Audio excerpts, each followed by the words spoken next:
আমার কি হবে আমি জানি না, আল্লাহ আমারে বাঁচান।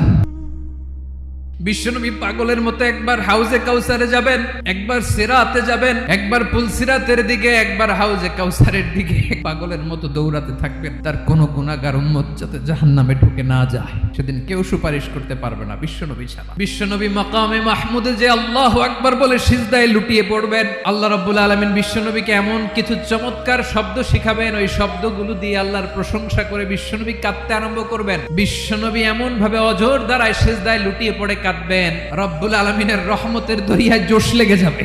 রব্বুল আলামিন এই দৃশ্য থেকে সহ্য করতে পারবেন না। রব্বুল আলামিন বলবেন, ইয়া মুহাম্মদ ইরফা রাসাক, ও নবী আপনি মাথা তোলেন, আপনার কান্না আমি সহ্য করতে পারি না, নবী আপনি মাথা তোলেন, আজকে আপনি যা চাবেন তাই দেব। যে বিভীষিকাময় সময়ে প্রত্যেক নবী বলেছেন আমি পারবো না, প্রতিটি নবী বলবেন নফসি নফসি, আল্লাহ তুমি আমারে বাঁচাও, আমারে বাঁচাও, বিশ্বনবী মাথা তুলবে।